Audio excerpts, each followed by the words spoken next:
The Get Rich Slow Club podcast is a collaboration between Tash Etschmann from Tash Invests and Ana Kresina from Perla. The Get Rich Slow Club acknowledges the traditional custodians of the land we record on. From coast to coast, across land, waters, and communities, we pay our respects to elders past, present, and emerging. Any advice is general and does not consider your financial situation, needs, or objectives, so consider whether it's appropriate for you. Welcome to the Get Rich Slow Club podcast, where we take you from beginner to confident investor, where we can teach you everything you need to know about investing. So come get rich slow with us. We've got a very exciting episode today. We actually are answering a question from our community. But before we talk about that, there's a couple things we want to tell you about. The first one is, if you're listening to this podcast, please subscribe. It really helps us rank. It helps us get better guests. And it lets you know when we have new episodes coming out. And then the second one is a big announcement. Tash, do you want to talk about it? Yes, we wrote a book, which we're very excited about. It's called How to Not Work Forever. Great title, and it's got a very pretty cover.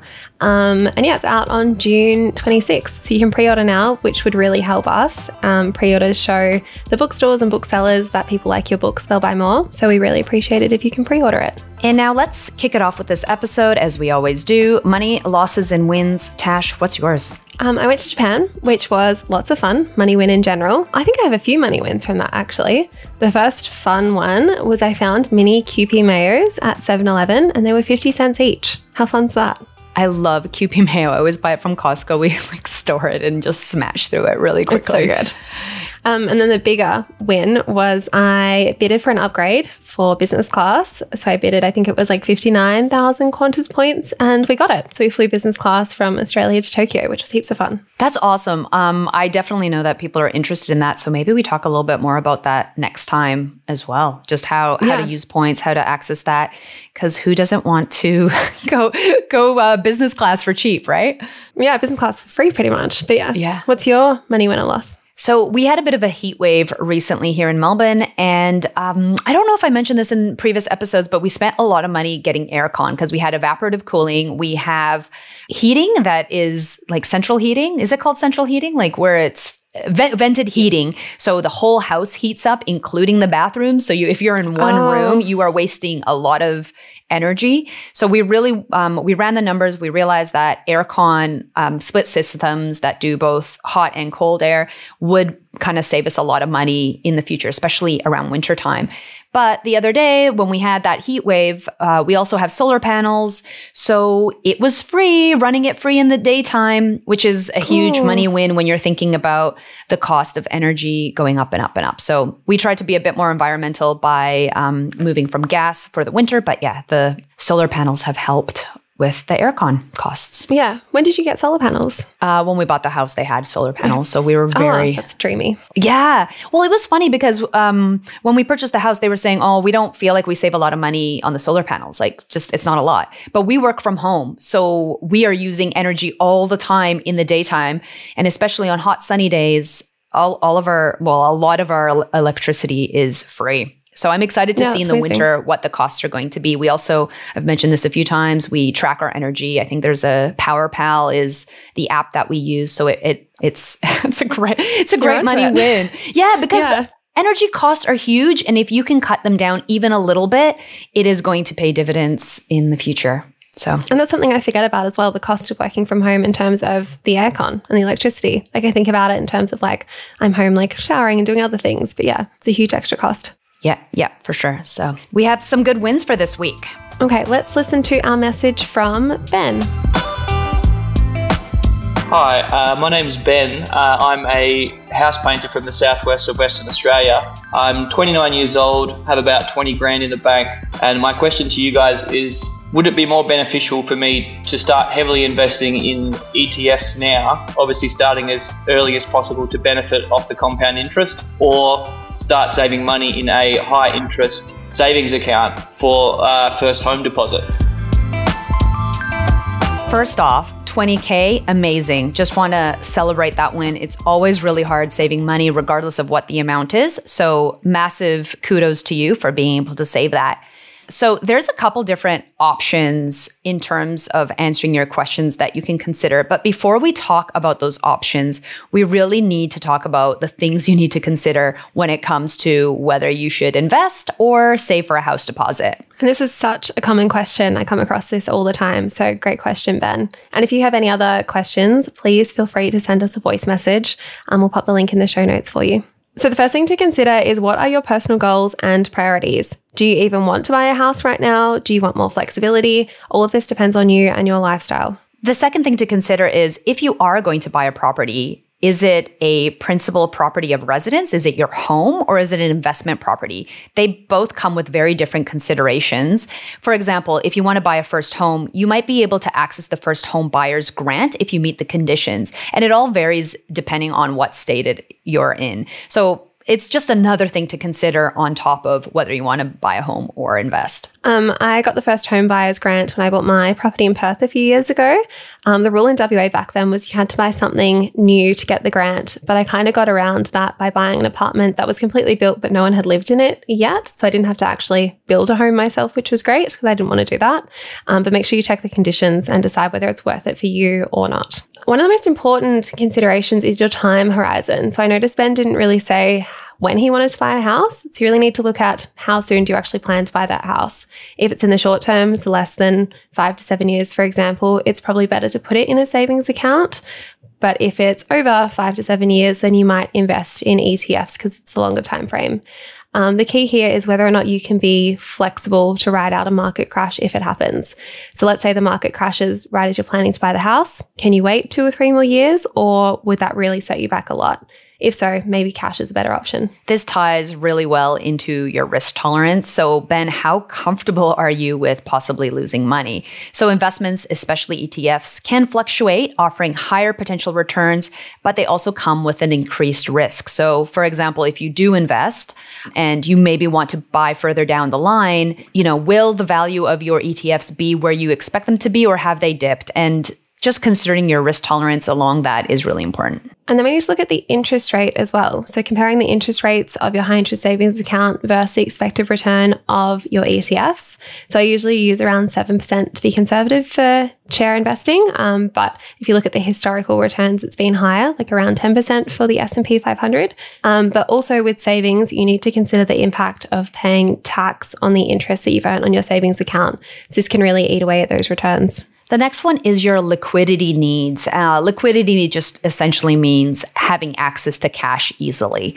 So cash is very liquid. If you own a house, it's not very liquid because it's not easy to sell a house in one day and access that money, or even access a little bit of money from that. So how important is this for you to have immediate access to these funds? Saving accounts offer more liquidity compared to ETFs, which may have associated selling times and tax implications. The next important thing is, do you have an emergency fund? So aside from the $20,000, do you have money saved for an emergency? If you're planning on investing in shares or ETFs, it's really important to make sure you have an emergency fund to ride out any market crashes or unexpected expenses. So make sure you've set aside for that as well. Also, it's really important to know how much do you actually know about investing and having investing knowledge.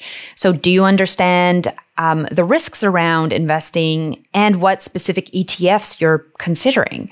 Understanding what you're investing in is absolutely crucial when you're managing your own risk tolerance. And it's fine if you don't understand yet. You can keep listening to the rest of these podcasts, or you can go and find information elsewhere, but just something to consider before diving in. You never want to take advice from your Uber driver, like you never want to be like, yes, I understand this, so I'm going to invest blindly. So just understanding the risk around that is really important. I've seen this pop up a lot more with crypto recently because Bitcoin is having its resurrection resurgence. Lots of people telling me like, oh, my friend's boyfriend's sister said that I should buy this coin. So don't do that. Do your own research. Houses and apartments and property in general can be really expensive and come with lots of additional costs as well. Things like maintenance, taxes, strata fees, council rates, insurances. So make sure if you're saving for a home deposit, you're considering these things as well. One of my favorite things that I've heard from Rami, who has a Netflix show as well, is that his thing is if you're renting, you always know what the maximum price is, like what the maximum cost you're paying. You're always just paying your rent. There's nothing really on top of that.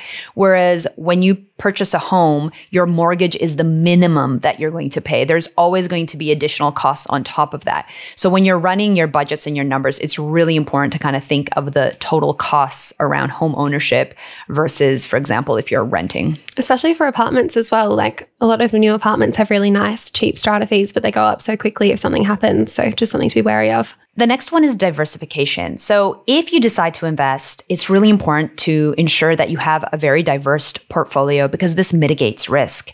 The other thing is if you purchase a house, that means that all your money is invested in one type of asset class, property, in a specific location. So it's not diverse like a REIT, which is a real estate investment trust, which invests in a lot of property across everything. And you can purchase that on the ASX, like on the share market. So just thinking about diversification is a really important thing as well when you're considering where you're putting your money. Now that we've gone through all the things to consider, we're going to talk through 4 potential options for Ben to take or anyone in his situation. Anna, what did you do when you were saving for your first home? Did you invest or just save the cash? Oh my gosh, that's a great question.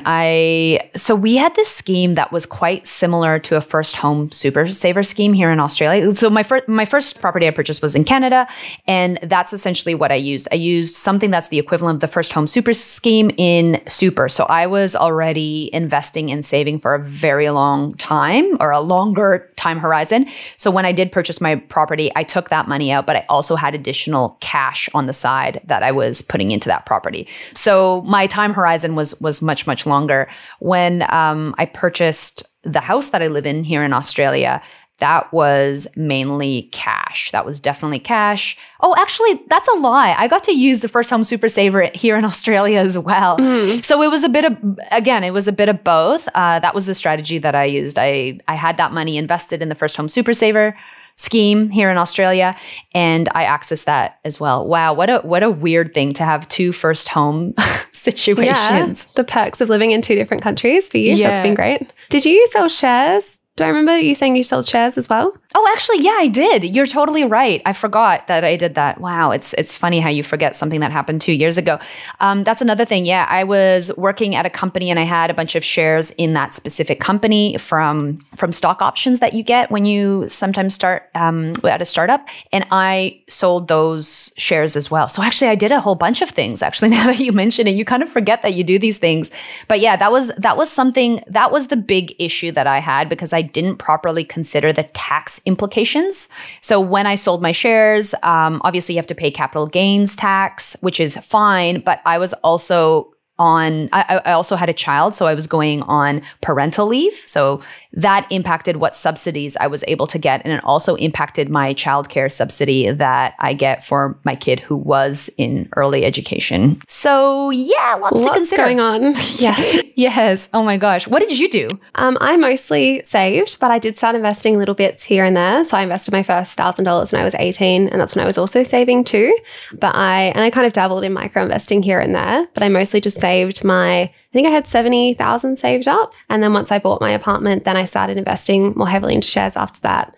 But I'm glad I invested smaller amounts beforehand because it made me really comfortable with investing. I think it would have been really hard to go from completely saving to just completely investing. So having my foot in both, I think worked out really well for me. But when you purchased your property, did you access the money that you had invested, or how did you do that? You had cash? Yeah, I had 2 separate ones. Yeah, so I just used my savings account, and then I left my shares that I put in shares as well. Because I think a lot of times we view these decisions as like either we save or either we invest. But I think if you can do a little bit of both, it definitely helps build up your confidence for investing as well. Yeah, fair enough. It took me years to get comfortable with investing. Like from 18 to like 21 or to 20-ish, I was really unsure about it. Like I just kept putting in little bits and being like, oh no, I don't really get it. But from doing that for a few years, it helped grow my confidence a lot. Yeah, I came from a place where I think when I graduated university, it was like the big global financial crisis happened, and people were getting laid off. I got laid off. I got let go. And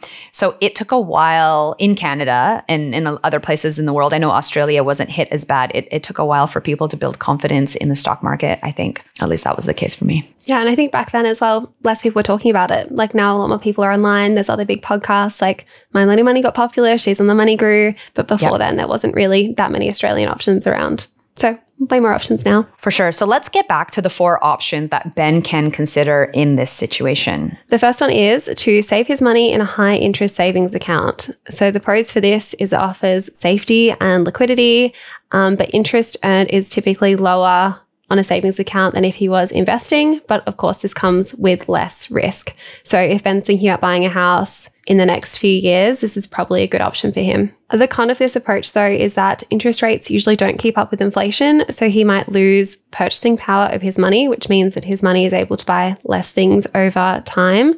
But this is kind of the trade-off with wanting a less risky approach and wanting to buy something in the nearer future. The second option is to invest in ETFs. So there is the potential for higher returns compared to a savings account, especially if Ben has a long time horizon before he plans on purchasing a home. ETFs offer diversification across various assets, reducing risk compared to individual stock options. The con with this is that it comes with market risk, means that Ben could potentially lose some of the capital that he's put in. So when we refer to capital, it's like the cash that you put into the share market, especially if he's planning on investing for short term. So we don't know what the market's going to do tomorrow or in 1 or 2 years. And if he wants to pull that money out, it could be quite volatile at that time, meaning that it's significantly less than what he potentially put in. So if he has a longer time horizon, potentially more than 5 years or 7 years, he might be more comfortable with this level of risk if he wants to save through ETFs for a house deposit. I think this is a good option as well if you're not really sure you definitely want to buy a house and you want to be working towards something. Like you can always change your plan in the future and change your mind. But I think as long as you're building towards something, then that can still be really helpful and give you a lot more options in the future. The next one we have is he could do a hybrid approach. So he could split the funds between some in a savings account and some in ETFs. So kind of get the best of both worlds. But this does mean that the amount that's invested still comes with all of those risks as well. And like we were saying before with the savings account, it comes with those cons where it might lose purchasing power over time and he will need to pay tax on the interest he's earned. And as well with selling ETFs to buy a house, you will need to pay capital gains tax on any investments that you sell to. So considerations there as well. And the last option is potentially investing in your super for the first home super saver scheme.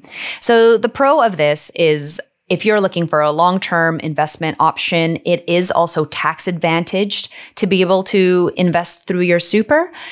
This might be valuable to Ben as he's planning, like if he's planning for a longer term horizon. The con of this is if he changes his mind, your money is essentially stuck there, right? You can only access it when you retire unless there's specific conditions. Also, we don't know what future legislation will be around super. So that's also something to consider. And if, for example, it comes the time when Ben wants to pull that money out, the same thing, the market can fluctuate. It could drop in value. Is that the best time? So those are just some of the considerations around that. But it is potentially an option for investing and saving in your super if you're going to use the first home super saver scheme. I think this option is great. Like I am a bit envious because I didn't know about it when I first bought my apartment, but it seems like a great option. They just make it really confusing in all the wording when you're trying to find information out about it. So maybe we should do a whole episode on this soon and unpack it properly. Yeah, that would be great. I know that I kind of messed up a little bit in terms of when I pulled the money out for my first home super saver scheme, but it is something that is worth considering because it is tax advantaged. It is quite accessible. There's a certain amount that you can invest. So you can't actually invest more than that for the first home super saver. And there are some things that you need to consider when you pull it out. But yeah, like you said, we'll do a whole episode on that. So those are all the 4 options that Ben can definitely consider. I know that it really depends on where you are in your life, what your timeline is, what your risk tolerance is. So it is going to be different for every single person. There's no right answer. That's why personal finance is personal. Tash, if you were looking to purchase a house right now, a property right now, what are some of the things like in where you are in your life that you would consider at this time? Hypothetically, if I was buying a first home now and I knew I wanted to buy in the next 2 or 3 years, I would just save really aggressively for it. Where I am now, I am thinking about buying another property this year, but I have equity in my first property, which kind of gets me over that hurdle of needing to save another deposit. I think most of the equity I can get out to use for another deposit. I think even if I do need to save some more money, I will keep investing a small amount anyway, because I do enjoy the flexibility and freedom and the income that comes from ETFs. But then maybe just up the savings a bit more. But I like the hybrid approach because I like to have more choice, and I would hate to put all of my money into one house and have that be it completely. Like that scares me a bit more. So I think I'd always do a bit of both for my situation. But it is interesting where you are in your life right now that you would pull equity out of your property, because that is absolutely what I did with my apartment in Vancouver when I purchased my house. I pulled the equity out of that to help with purchasing power, like just having more cash on hand. Yeah, it's such a hack. Like the first deposit you save is really the hardest, because after that, the work is almost done for you with the property market. Like the value of your property increases and you can just use that to buy another one, which is all very magical, and there's like risk that comes with it too. But yeah, the first deposit really is the hardest. This is why some people think that property is actually the way that you can get wealthy faster, because you are leveraging a larger amount of money. Like it is hard to save $20,000. Like Ben did an amazing job. It is really hard to save a lot of money. But then once you buy your property and your property value goes up $20K, you didn't do anything. You just own that property and it went up. And now you could potentially take that money and use it to buy a new property. So it is really important to think about property when it comes to investing as well. What would you do? What would I do? Yeah, great question. I have some, like, because we've talked about this before, I have a lot of cash that's in my offset. That's kind of where, how we try to navigate the high interest rates of my mortgage. So I would probably pull it out of there. So I wouldn't do any of those. Actually, we didn't even mention this, right? Like, I mean, it is in a savings account, but it's not earning interest. It is actually mitigating the interest of my mortgage. So it's option 5 for people who have a property. So I would probably pull that cash out. I don't think I would touch my investments in doing that. I think it would be cash, and I would see how much equity is in my property at the moment, but I don't think it's a lot because we literally just bought it recently. Yeah, I think that's a whole other episode, what to do once you already have one property and you want to buy another one, because there's way more options that open up when you've got that situation. Yeah, definitely something to think about, not in Ben's case, but in other people who are listening, that might be the case for them as well.